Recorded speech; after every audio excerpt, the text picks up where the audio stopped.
नमस्कार मित्रों, आप सभी का लॉजिकल सनातन ज्ञान चैनल में स्वागत है। मित्रों, अक्सर मैंने कई ग्रुपों में देखा है, व्हाट्सएप के ग्रुप में, कि लोग अनर्गल चर्चा करते हैं और उससे कुछ हासिल नहीं होता है, बस एक विवाद जन्म ले लेता है कि मैं सही तू गलत मैं सही। अब वो विषय क्या है? योग। कोई कहता है साहब ज्ञान, कोई कहता है भक्ति, कोई कहता है कर्म।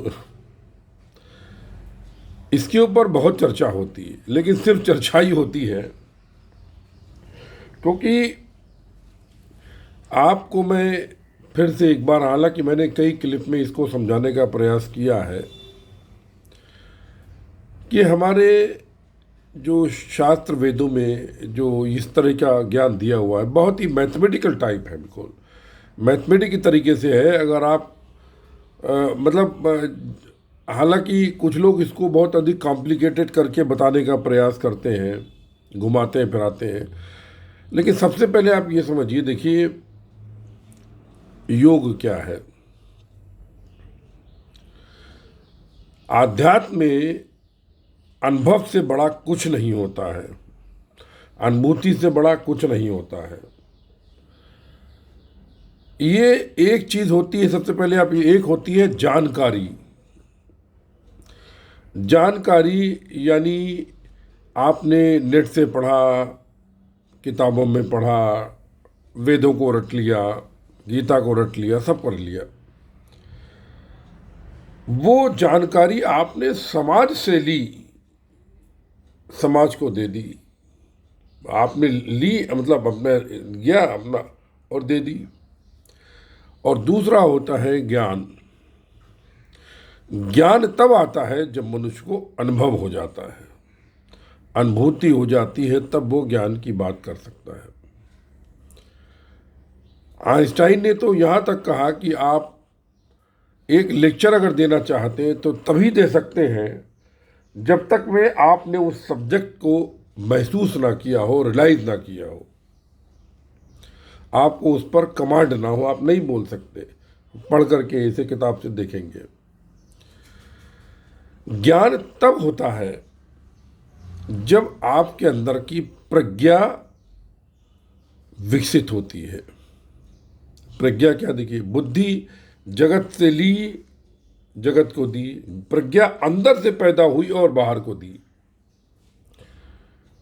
और जब प्रज्ञा विकसित होती है तब आपको इन सब शब्दों में अंतर समझ में आएगा। सबसे पहले आप समझिए, देखिए योग क्या है। योग केवल एक ही शब्द है जिसको कि हमारे वेद समझाते हैं। क्या? आत्मा में परमात्मा की एकात्मकता का अनुभव, अनुभूति। पढ़ना लिखना नहीं।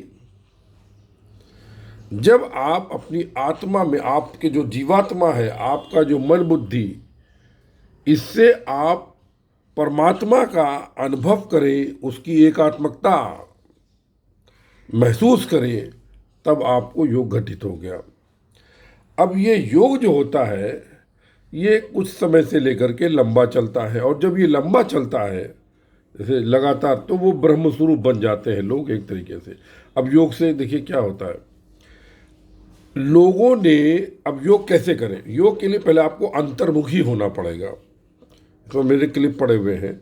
अंतर्मुखी होने के लिए आप आँख से, कान से, नाक से, मुख से, जहाँ से आपकी ऊर्जा बाहर जा रही है उसको आप अंदर की ओर मोड़ करके अंतर्मुखी होते हैं, और वो ऊर्जा आपकी फिर शरीर के अंदर जो आपके चक्र है वहाँ कार्यरत होती है। अंतर्मुखी होने के लिए आराधना का मार्ग है। आराधना का मार्ग जिसमें कि हम पहले द्वैत करते हैं, तू और मैं, तू बड़ा मैं तेरा। और जब उसमें द्वैत की भावना से बहुत मतलब हमारे भगवान श्री कृष्ण और राम जी ने उसमें नवधा भक्ति समझाई है, नवधा भक्ति। दूसरा हठ योग का मार्ग है।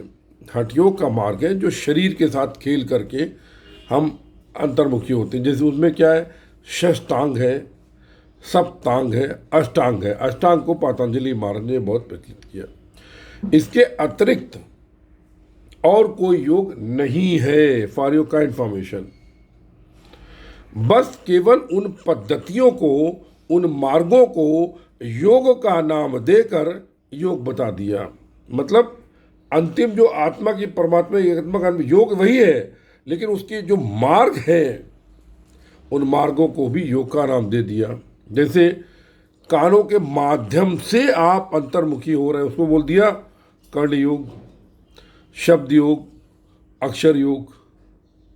अच्छा, फिर अष्टांग में उन्होंने क्या किया? अष्टांग में जो 8 नियम बताए, 5 वाहिक, 3 आंतरिक, धारणा, ध्यान, समाधि, इसको लेके लोग आगे बढ़े। सिर्फ बाकी 5 अंग नहीं लिए। जैसे अष्टांग नाम में यम, नियम, प्रत्याहार, आसन, प्राणायाम वाहिक है, और धारणा, ध्यान, समाधि आंतरिक है। तो जो लोग केवल धारणा, ध्यान, समाधि लेके आगे बढ़े उसको राजयोग बोल दिया। ठीक है। जिन लोगों ने त्राटक के द्वारा या गुरु की शक्ति के द्वारा शक्ति जागृत करने की बात कही तो उसको उन्होंने सहज योग बोल दिया, कुछ तमाम नाम धर दिए। ये केवल नाम है, इनमें अच्छा बुरा कुछ नहीं है, क्योंकि सबका रिजल्ट, सबका अंतिम गंतव्य एक है। अब बात आती है सांख्य की। जैसे सांख्य क्या है? सांख्य भी जानना ही है, ज्ञान योग का एक अंग है। सांख्य को सांख्य बोलते, सांख्य योग बोलते, सांख्य योग के सांख्य भी ज्ञान को जानना। अब देखिए, जब आप द्वैत के भाव से चले, मतलब तू बड़ा, तो आपने अपने एक तरह से ऊर्जा स्तर, आपने भक्ति का जब मंत्र जप किया, आपने मंत्र जप के द्वारा आपकी ऊर्जा बढ़ी बढ़ी बढ़ी बढ़ी बढ़ी, और एक बार में आपके संकल्प विकल्प ऊर्जा इतनी अधिक बढ़ गई कि वो जिस शक्ति का आप मंत्र जप करते हैं, वो शक्ति आपके सामने जिस रूप में जप कर रहे हैं, तप कर रहे हैं, उसी रूप में प्रकट हो जाती है। उसे बोलते हैं द्वैत की परिपक्वता, मैं कहता हूँ। तब आपको इष्ट के दर्शन हो जाते हैं। फिर वो इष्ट का दर्शन आपको और आगे ले जाता है, और आपको आगे ले जाकर के अद्वैत का अनुभव करा देता है। ये आत्मा में परमात्मा की एकात्मकता का अनुभव, अहम ब्रह्मास्मि का अनुभव करा देता है, और साथ में वेद महावाक्यों के अनुभव कराकर आपको ब्रह्म ज्ञान दे देता है। हठ योग में क्या होता है? हठ योग में आप अद्वैत भाव, आप शुरू से मान के चल रहे हैं कि एको हम द्वितीयो नास्ति, मैं ही हूँ। तो आप ये मान के चल रहे हैं, उसका शरीर के द्वारा तमाम प्राणायाम के द्वारा शुद्धि करके सब कर करा के आप आगे चल रहे हैं, तो आप अद्वैत को अनुभव कर रहे हैं। अद्वैत के द्वारा आत्मा परमात्मा की एकत्व का अनुभव कर रहे हैं। तो जब ये अनुभव हो जाता है, आत्मा में परमात्मा में वेद महावाक्य का अनुभव होता है ये, तब वो कहलाता है ज्ञान योग।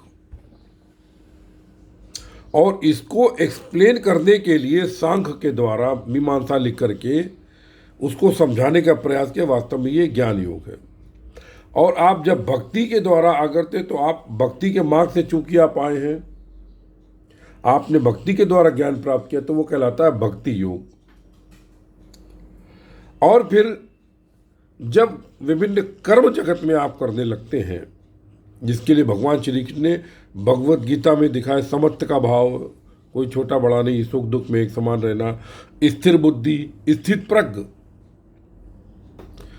ये और पतंजलि महाराज ने क्या बताया, आपकी चित्त की स्थिति कैसी होगी तब कि आपके चित्त में वृत्ति का निरोध रहेगा, आपके अंदर कोई भाव पैदा नहीं होगा काम करते समय, कोई अच्छे बुरे की भावना नहीं होगी, जो भगवान श्री कृष्ण ने समत्व समझाया, समत्व भाव से समझाया।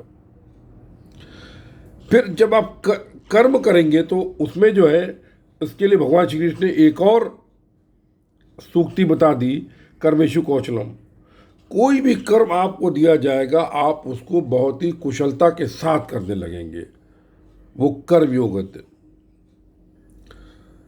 हालांकि बहुत से लोग जो पतंजलि महाराज के यम नियम प्रत्याहार क्या कहते हैं आसन प्राणायाम वगैरह ये सब के चलने वाले को भी बताते कर्मयोगी, लेकिन वो कर्मयोगी नहीं है। वो कर्मयोग सबसे अंत में आता है। बहुत से लोग सत्कर्मों को ही कर्मयोग समझ लेते हैं, ऐसा नहीं होता है। आप सबसे जो स्टेप्स है बेसिकली, आप मंत्र जप, भक्ति योग, भक्ति के द्वारा ज्ञान योग, और फिर ज्ञान के द्वारा संसार में जीने की कला कर्मयोग आता है। कोई बोले पहले कर्मयोग आ गया, गलत है। कोई बोले पहले ज्ञान योग आ गया, वो भी गलत है। योग तीनों वास्तव में आगे पीछे एक साथ ही घटित होते हैं, क्योंकि भक्ति आपने करी, भक्ति से आपको जब ज्ञान हुआ तो आपको समझ में आया जीवन क्या है, तो आपके कर्मों में वो परिलक्षित होने लगता है, तो कर्मयोग बन जाता है। इसके अलावा जो भी आप योग सुन रहे हैं वो केवल अंतर्मुखी होने के मार्गों को योग का नाम दे दिया गया है। जैसे रामदेव महाराज के एक शिविर में मुझे बहुत हास्यात्मक बात लगी, क्योंकि इस तरह के व्यवहार की मैं मतलब कल्पना नहीं कर सकता रामदेव महाराज से। मैं उनका बहुत सम्मान करता हूँ, क्योंकि उन्होंने पूरे अंतर्राष्ट्रीय स्तर पर भारतीय संस्कृति को फैलाया और लोग करोड़ों लोगों को निरोग कर रहे हैं। कि एक पुरुष आए, उन्होंने कपालभाति कर मतलब वो अपना अनुलोम कपालभाति अनुलोम कुछ आसन दिखाए, तो रामदेव महाराज कहने लगे अरे तू तो योगी हो गया। ये बात मुझे बिल्कुल हजम नहीं हुई। मात्र आसन या प्राणायाम योग नहीं होता है, योग मार्ग है। क्योंकि 8 अंग जो है उनमें से केवल 2 अंग है ये आसन प्राणायाम, 6 अंग तो है ही नहीं, तो योग कैसे हो गया? तो योग कैसे हो गया ये सोचो ना। चलिए, मैं समझता हूं इन्हीं शब्दों के साथ आप सभी के हृदय में उपस्थित परम ब्रह्म को नमस्कार करता हूं। आप लोग ऐसे अच्छे प्रश्न करते रहें, जिज्ञासाएं भेजते रहें। जय गुरुदेव, जय महाकाली।